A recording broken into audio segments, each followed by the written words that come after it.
Um, Thank you for the invitation to come. And I know I think we're going for lunch after this. And since we're running very late, I'll try to be as brief as possible. Um, so my name is Monisha Ghosh. I'm at the University of Notre Dame. I'm also the Policy Outreach Director for Spectrum X, which is the National Science Foundation Center for Spectrum Innovation. However, what I'm going to talk about doesn't necessarily reflect the positions of either Notre Dame or the university. This is basically my personal research. So what I want to do today is just give a flavor of a different kind of spectrum monitoring. Previous speaker gave a very nice presentation of how you can do IQ modeling. We've done some IQ captures and spectrum, and what we've realized is that to really get a better understanding of how spectrum is being used, you have to use devices that are easy to take measurements with. So we've started using phones for everything we do now. And we'll talk about how we've been using them. I'll talk about 5 and 6 gigahertz a lot, but I'll also talk about other things that we've measured, especially in terms of trying to quantify building loss. It has come up a few times today as to how much the signals penetrate. I think it's actually very, very easy for anybody with an Android phone to take these measurements and understand yourself how much the signal strength is reducing when you go inside. So just a little bit about 6 gigahertz.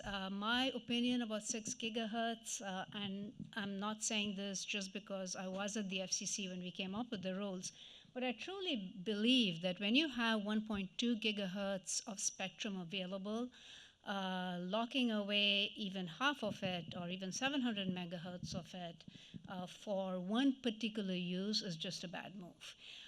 The best way that we can use spectrum like this is to make rules so that you can support a huge variety of spectrum. So in the US right now, with the entire band being unlicensed, having different regimes of use. So we have the low power indoor, where you're 5 dBm per megahertz. You have the standard power, which can be used indoors or outdoors at 23 dBm per megahertz. The very low power with minus 5 dBm per megahertz. And again, looking at who are the incumbents in the different parts of the band, and managing the rules appropriately allow you to have a rich ecosystem over here of all kinds of applications. So you can have indoor Wi-Fi with low power indoor, no AFC. You can have outdoor Wi-Fi, standard power with AFC. You can even have 5G NR-U or 5G NR, because if you're using AFC, you don't need to do listen before talk. You can have very low power Google Glass kind of devices. So the variety of use cases that you can support if you have an unlicensed regime is way more than if you were to take this huge amount of band and just apply it for high power cellular. In the US, we are very fortunate in that we are very early in deploying this. So we've had LPI for almost 5 years now. And we have SP for about a year now. February 2024 is when the AFC was certified. Right now, most of the AFC deployments are things like stadiums, and that's what I will talk about. So what we've been doing, I think my research group at our university is a little bit unusual in that we treat deployed deployments as our lab. So instead of trying to do SDRs in our lab and trying to recreate coexistence, we go out into the real world where coexistence is playing out. So since 2023, we've been measuring not only Wi-Fi, but even cellular, but I will focus on Wi-Fi today. We went to the University of Michigan, which has 16,000 Wi-Fi LPI APs. It was deployed back in 2023. At our own university, where we now have a stadium, which is 900 SP APs deployed. And I am known by everybody to be taking measurements all the time. So whenever I travel, I have a phone with me, and I collect measurements in airports and urban areas, and I'll show you some measurements I took in Dubai as well. all of the data we're collecting is being done by, collected by an app that a student of mine developed. We are making it available, not fully openly, but we are putting it up on our website, sigcap.spectrumx.org. And this is a very rich data set because not only are we collecting Wi-Fi, we're collecting cellular in all bands, LTE, NR. We're also collecting GPS. And we are labeling this data set very well. So we are labeling indoor data versus outdoor data, so we can go back into the data set and really figure out what indoor losses are. So we don't have to, guess what it is. We actually can do the calculations and measurements and find out. So let me talk a little bit about the stadium deployment we have. So this deployment is about a year old. That's the stadium you see. For those who are not in the US and don't follow college football, Notre Dame is a big football school. The stadium is got 80,000 capacity. So, and when it's full, it is at capacity. It's attached to 3 buildings on 3 sides. So these are the 3 buildings. So we have a wonderful lab, literally, for doing measurements. So we have 900 access points in the stadium, and they're deployed in handrails, like you see over here. So going up and down, you have these handrails. You have access points, and they are configured to basically provide coverage, along a row. These buildings attached to it have LPI access points inside them, and the concourse area is actually LPI as well. So we can identify many different areas. We have a totally outdoor area, which is the stadium bowl. We have an indoor interior area, which we define as the first and second floors. So that, which don't have any windows opening onto the stadium. And then we have in the upper floors, we have windowed areas, which we can call interior windows.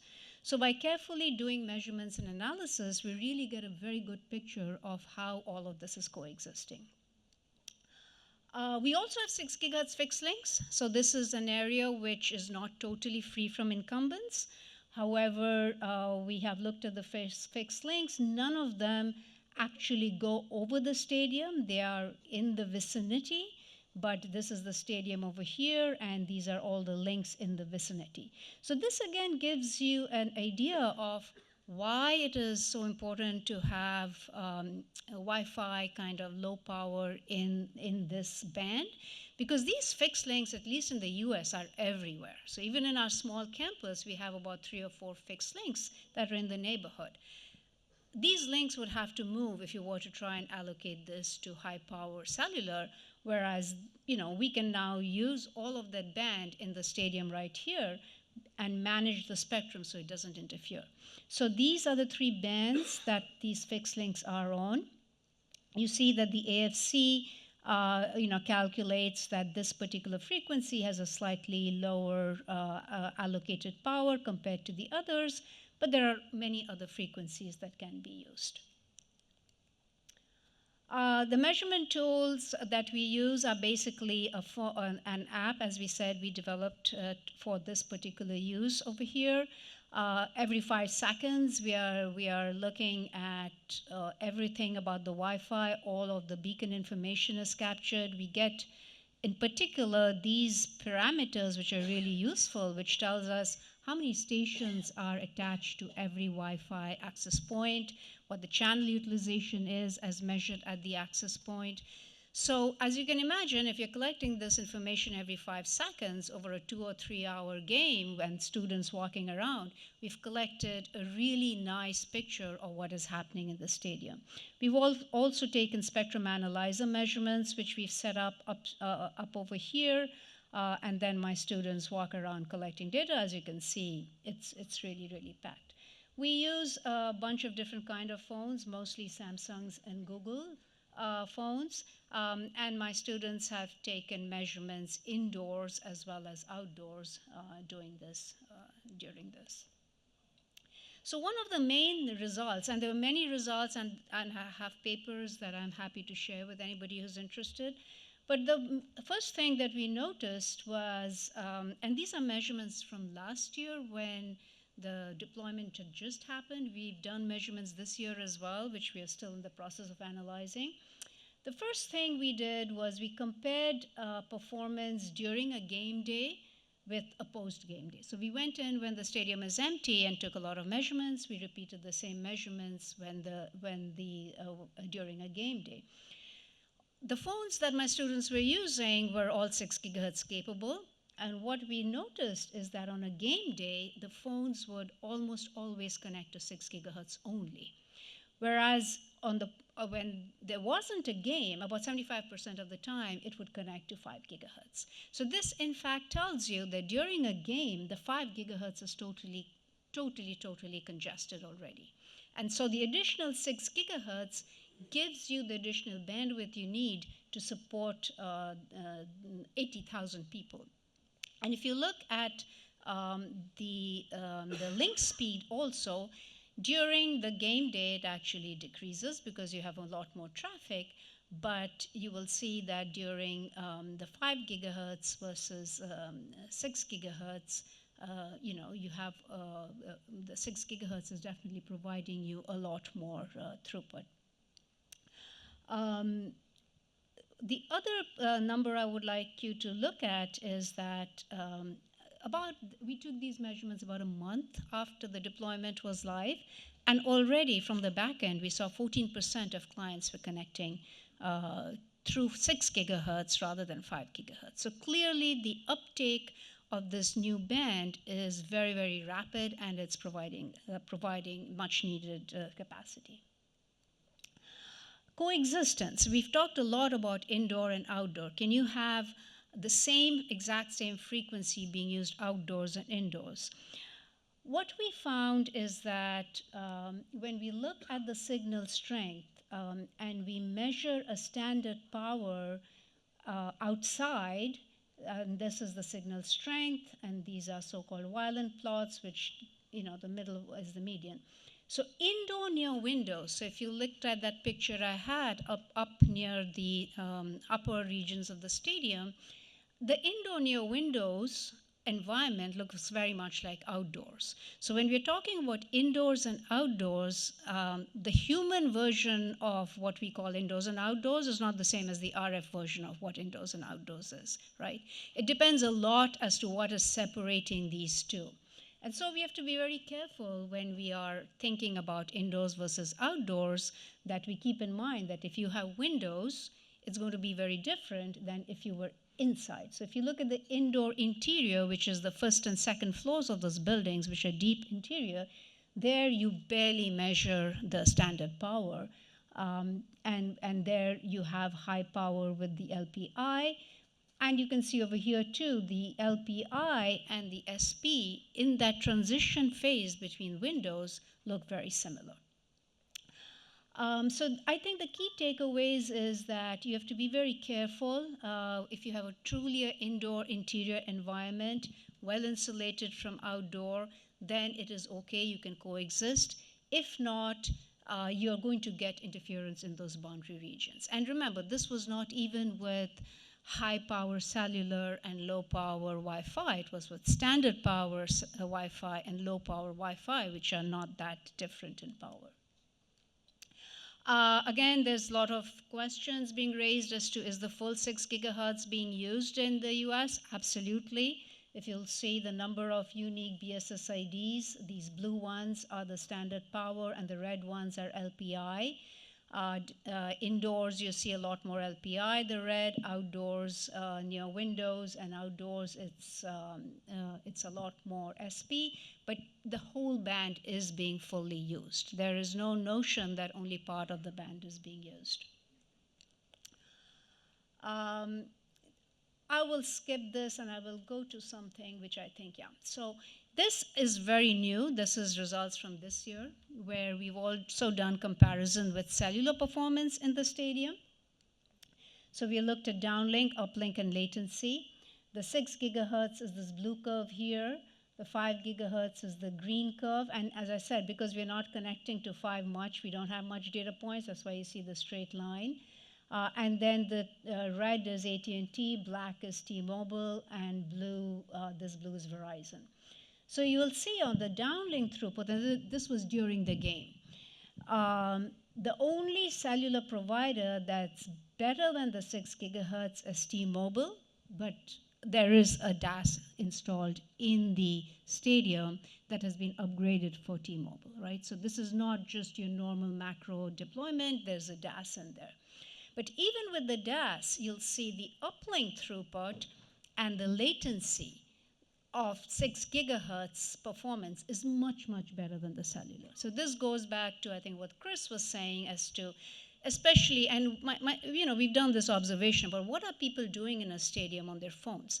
They're mostly uploading videos, right? They're taking pictures and uploading things, and they're uploading it. So the uplink throughput in a dense environment like a stadium is really, really important. And even with a DAS, the uplink throughput on the cellular network is really cannot sustain it, and the latency cannot be sustained. So any kind of dense environment where lots of folks are doing uplink transmissions, that is when the 6 gigahertz really stands out. We've also done very careful measurements of building entry loss. And this is, the access points are inside over here. And then we went outside the building and taken measurements. And most cases, we couldn't even measure this access point, so we couldn't identify the BSSID at all. But where we could, so there are two different cases where we looked at the input BSSID and the output BSSID, and the median losses over here are about 25 to 30 dBm, right? dB, right? So that is indoors to outdoors, but that's going to apply outdoors to indoors as well, right? It's symmetric whether you're going one way or the other.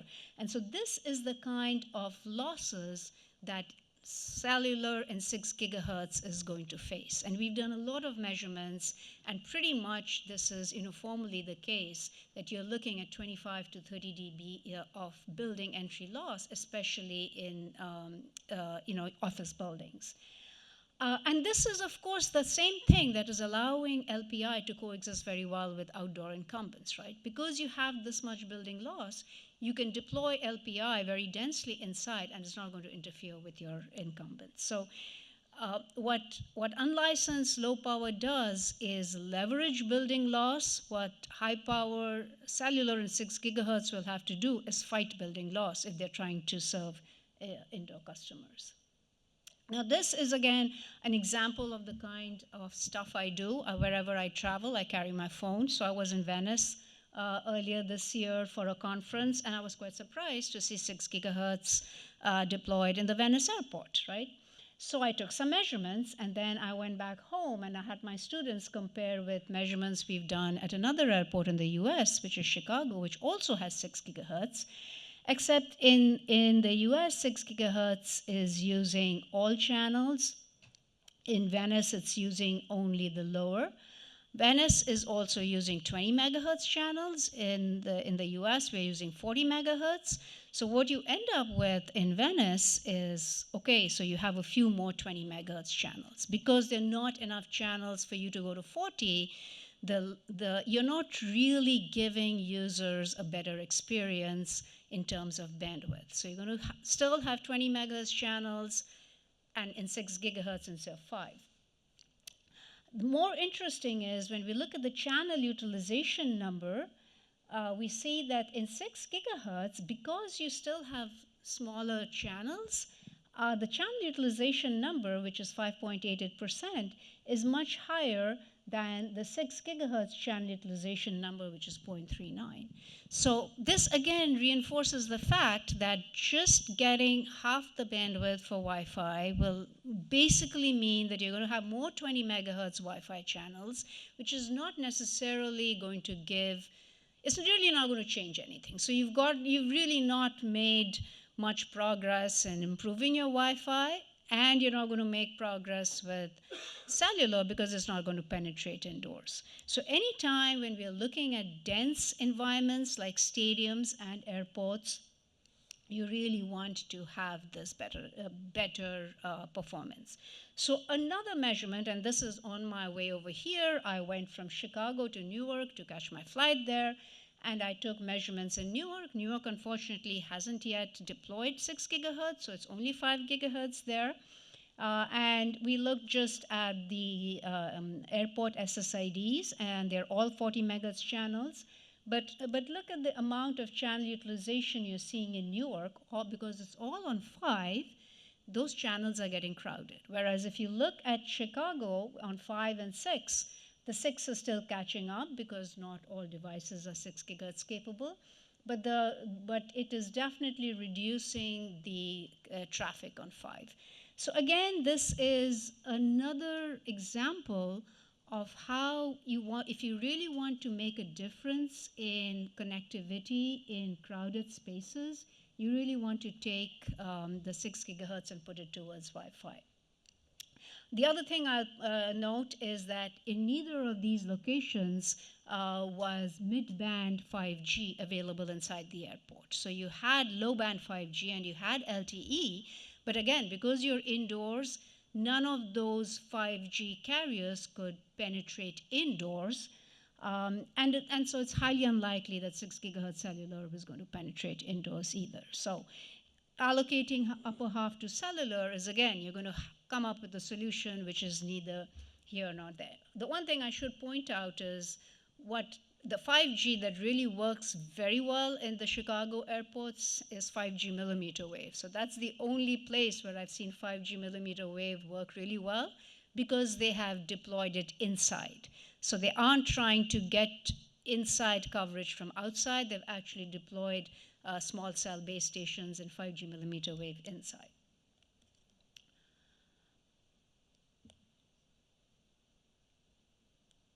Okay.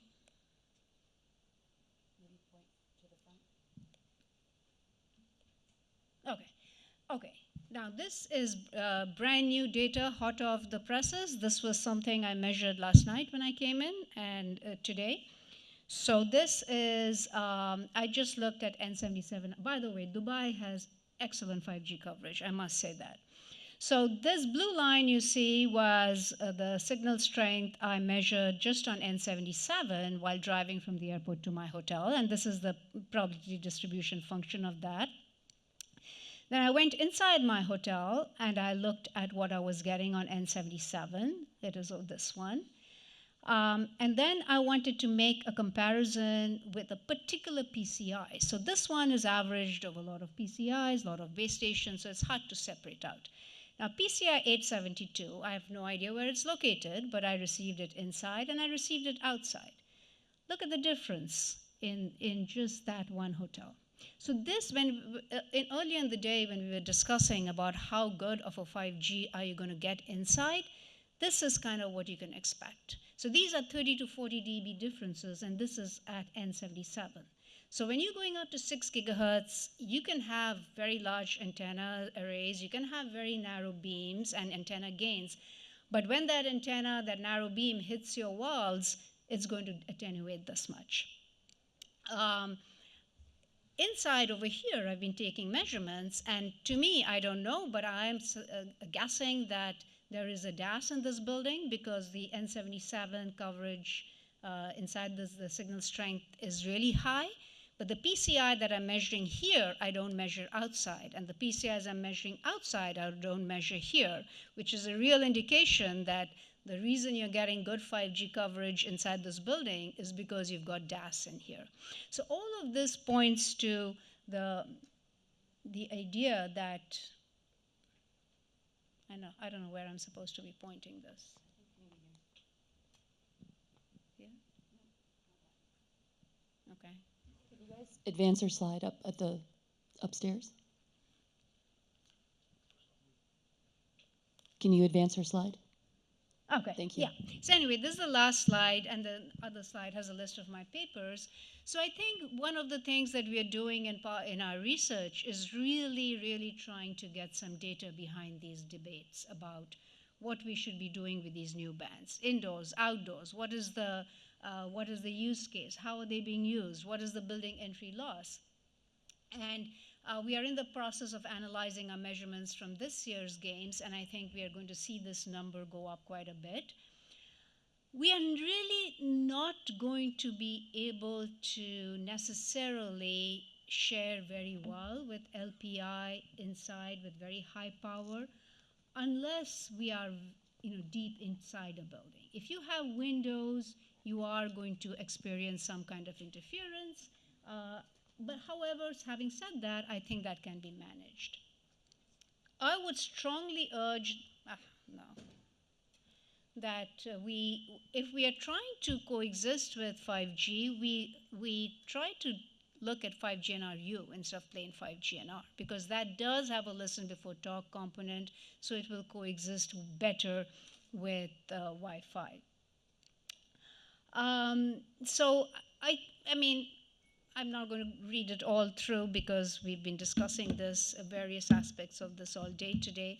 But I think there's one thing I want everybody to take away from is that physics of propagation, is the physics of propagation. We kind of made that mistake when we went to millimeter wave, thinking that very large antenna arrays, beamforming would allow us to get coverage. I think somebody earlier today mentioned that these are capacity bands, they're not coverage bands, and trying to force coverage out of higher frequencies, unless you densify, and Wi-Fi naturally densifies, right? We have, I don't know, about 4 Wi-Fi access points here, maybe more outside. So if you are going to densify, then move to the Wi-Fi or the indoor or the low power mode of deployment rather than trying to densify very high power outdoor cellular. So I'll stop here and I'm happy to take any questions. And if anybody wants to check out the app or you want to use it on your own Android phone, come see me and I'm happy to share it with you.